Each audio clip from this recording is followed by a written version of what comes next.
News18 ಡಿಜಿಟಲ್ಗೆ ಸ್ವಾಗತ. ನಾನು ಹೆಬ್ಬಾಕ ತಿಮ್ಮೇಗೌಡ. ಆಡಳಿತಾರೂಢ ರಾಜ್ಯ ಕಾಂಗ್ರೆಸ್ನಲ್ಲಿ ಇಷ್ಟು ದಿನ ಸುಪ್ತವಾಗಿದ್ದಂಥ ನಾಯಕತ್ವ ಬದಲಾವಣೆ ಚರ್ಚೆ ಇದೀಗ ಮತ್ತೆ ಮುನ್ನೆಲೆಗೆ ಬಂದಿದೆ. ದೆಹಲಿ ವರಿಷ್ಠರ ಬುಲಾವ್ ನಿರೀಕ್ಷೆಯಲ್ಲಿರ್ತಕ್ಕಂಥ ರಾಜ್ಯ ನಾಯಕರಿಗೆ ಇದೀಗ ನಾಯಕತ್ವದ ಪರೀಕ್ಷೆ ಎದುರಾಗಿದೆ ಅಂದರೆ ತಪ್ಪಾಗಲಿಕ್ಕಿಲ್ಲ. ಹೌದು, ಮುಖ್ಯಮಂತ್ರಿ ಸಿದ್ದರಾಮಯ್ಯನವರ ನಾಯಕತ್ವ ಬದಲಾವಣೆ ಆಗುತ್ತೆ. DCM DK ಶಿವಕುಮಾರ್ ಅವರು ತಮ್ಮ ಹುಟ್ಟುಹಬ್ಬದ ದಿನದಂದು ಮುಖ್ಯಮಂತ್ರಿಯಾಗಿ ಪದಗ್ರಹಣವನ್ನು ಮಾಡ್ತಾರೆ ಅನ್ನುವಂಥ ಒಂದು ನಿರೀಕ್ಷೆಯನ್ನು ಅವರ ಅಭಿಮಾನಿಗಳು ಇಟ್ಕೊಂಡಿರ್ತಕ್ಕಂಥದ್ದು. ಅವರ ಬೆಂಬಲಿಗ ಶಾಸಕರು ಕೂಡ ಬಹಿರಂಗವಾಗಿ ಹೇಳಿಕೆಗಳನ್ನ ಕೊಡ್ತಾ ಇದ್ದಾರೆ. ಆದರೆ ಮಲ್ಲಿಕಾರ್ಜುನ್ ಖರ್ಗೆ ಅವರ ಹೇಳಿಕೆಯನ್ನೇ ಬ್ರಹ್ಮಾಸ್ತ್ರವನ್ನಾಗಿ ಮಾಡ್ಕೊಂಡಿರ್ತಕ್ಕಂಥ ಮುಖ್ಯಮಂತ್ರಿ ಸಿದ್ದರಾಮಯ್ಯನವರ ಬಣದ ಶಾಸಕರು ಮತ್ತು ಹಿರಿಯ ನಾಯಕರುಗಳು ಇದೀಗ ಯಾವುದೇ ಕಾರಣಕ್ಕೂ ಕೂಡ ನಾಯಕತ್ವ ಬದಲಾವಣೆ ಇಲ್ಲ. ಮತ್ತೊಂದು ಕಡೆಯಾಗಿ ಮಲ್ಲಿಕಾರ್ಜುನ್ ಖರ್ಗೆ ಅವರ ಹೇಳಿಕೆ ಅಂತಿಮ, ಇದು ಮುಗಿದ ಅಧ್ಯಾಯ ಅನ್ನುವಂಥ ಒಂದು ಮಾತುಗಳನ್ನು ಆಡ್ತಾ ಇದ್ದಾರೆ. ಯಾವಾಗ CM ಸಿದ್ದರಾಮಯ್ಯನವರ ಬಣದ ಶಾಸಕರುಗಳು ಈ ರೀತಿಯಾದಂಥ ಒಂದು ಹೇಳಿಕೆಗಳನ್ನ ಕೊಟ್ಟರು, DCM DK ಶಿವಕುಮಾರ್ ಮತ್ತು ಅವರ ಸಹೋದರ DK ಸುರೇಶ್ ಅವರು ದೆಹಲಿ ವರಿಷ್ಠರು ಕರೀತೀವಿ ಅನ್ನುವಂಥ ಒಂದು ಮಾತನ್ನು ಹೇಳಿದ್ದಾರೆ ಅನ್ನುವಂಥ ಒಂದು ಮಾತನ್ನು ಹೇಳೋದ್ರ ಮುಖಾಂತರ ಇದೀಗ ನಾಯಕತ್ವ ಬದಲಾವಣೆ ಚರ್ಚೆಯನ್ನು ಮತ್ತೆ ಜೀವಂತವಾಗಿಡುವಂಥ ಒಂದು ಪ್ರಯತ್ನವನ್ನು ಮಾಡ್ತಾ ಇದ್ದಾರೆ. ಮತ್ತೊಂದು ಕಡೆಯಾಗಿ ಮುಖ್ಯಮಂತ್ರಿ ಸಿದ್ದರಾಮಯ್ಯನವರು ಕೂಡ ಇದಕ್ಕೆ ಪ್ರತಿತಂತ್ರವಾಗಿ ಹೈಕಮಾಂಡ್ ಹೇಳಿದ್ರೆ ನಾನೇ 5 ವರ್ಷ ಮುಂದುವರಿತೀನಿ ಅನ್ನುವಂಥ ಮಾತನ್ನು ತನ್ನ ತವರು ನೆಲದಲ್ಲೇ ನಿಂತು ಗುಡುಗಿರುವಂಥದ್ದು. ಈ ಮೂಲಕವಾಗಿ ಮಲ್ಲಿಕಾರ್ಜುನ್ ಖರ್ಗೆ ಅವರು ಹೇಳಿದ ಮೇಲೆ ಮುಗೀತು ಅನ್ನುವಂಥ ಬೆಂಬಲಿಗ ಶಾಸಕರು ಮತ್ತು ನಾಯಕರ ಹೇಳಿಕೆಗಳನ್ನು ಪರೋಕ್ಷವಾಗಿ ಮುಖ್ಯಮಂತ್ರಿ ಸಿದ್ದರಾಮಯ್ಯನವರು ಪ್ರತಿಪಾದನೆಯನ್ನು ಮಾಡಿರ್ತಕ್ಕಂಥದ್ದು. ಈ ಎಲ್ಲ ಬೆಳವಣಿಗೆಗಳ ನಡುವೆ ಸಚಿವ ಸಂಪುಟ ಪುನರಚನೆ ಆಗಲೇಬೇಕು ಅನ್ನುವಂಥ ನಿಟ್ಟಿನಲ್ಲಿ ಹಿರಿಯ ಶಾಸಕರ ತಂಡ ದೆಹಲಿಗೆ ಮತ್ತೆ ತೆರಳೋದಕ್ಕೂ ಕೂಡ ಮುಂದಾಗಿರ್ತಕ್ಕಂಥದ್ದು.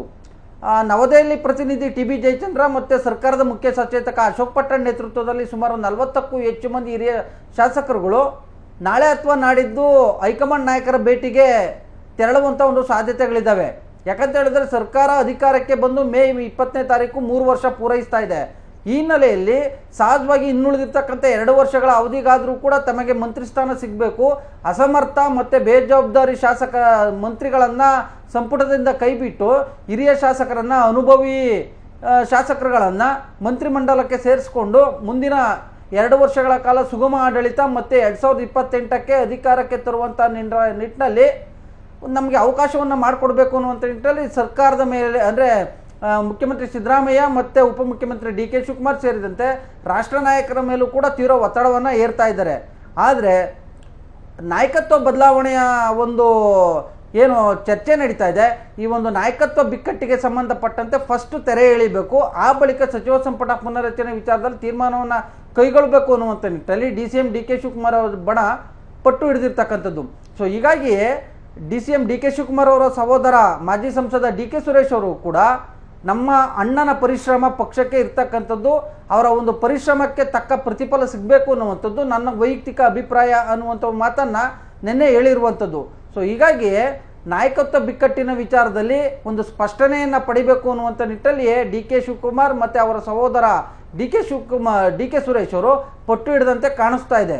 ಇತ್ತ ಮುಖ್ಯಮಂತ್ರಿ ಸಿದ್ದರಾಮಯ್ಯನವರು 5 ವರ್ಷಗಳ ಕಾಲ ನಾನೇ ಮುಂದುವರಿತೀನಿ, ಹೈಕಮಾಂಡ್ ಹೇಳಿದ್ರೆ ನನಗೆ ಬೇರೆ ಯಾರು ಮಾತಾಡಿದ್ರು ಮುಖ್ಯ ಅಲ್ಲ, ಹೈಕಮಾಂಡ್ ಹೇಳಿದ್ರೆ ಮಾತ್ರ ನಾನು ಆ ಒಂದು ನಿರ್ಧಾರಕ್ಕೆ ಬದ್ಧ ಅನ್ನುವಂಥ ಒಂದು ಮಾತನ್ನು ಹೇಳಿರ್ತಕ್ಕಂಥದ್ದು.